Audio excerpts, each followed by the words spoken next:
Sir 2017 GST கொண்டு வரும்போது அன்னையில இருந்து இன்ன வரைக்கும் 55 லட்சம் கோடி மக்கள் பணம் கசக்கி பிழிந்து மக்கள் பணத்தை வரியா எடுத்திருக்கீங்க, ஆமாவா இல்லையா? 2017க்கு முன்னாடி மக்கள் பணம் வரியா வாங்கப்படலையா?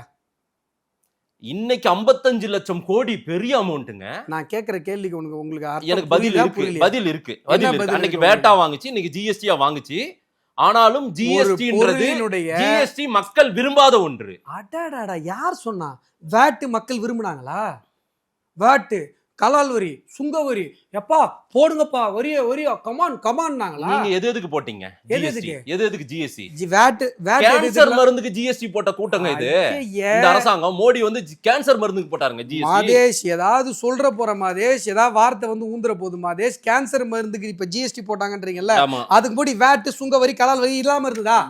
சார் இது ஒரு பொருள் சொல்லுங்க, இவ்வளவு தூரம் பேசுறீங்கல்ல, ஒரே ஒரு பொருளுங்க. 2017 ஜிஎஸ்டி வந்ததுக்கு அப்புறம் இந்த பொருளுக்கு 0.1% வரி அதிகமாச்சுங்க.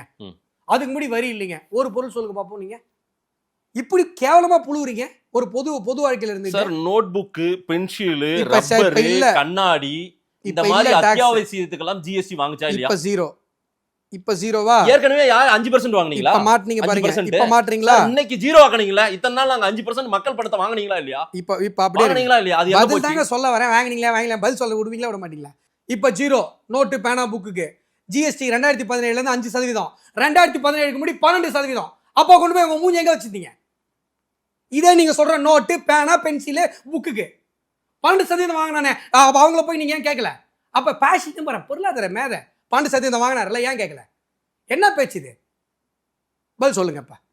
நான் எவ்வளவு நேரம்னா பதில் அமைதியா இருக்கேன், பதில் சொல்லுங்க சார்.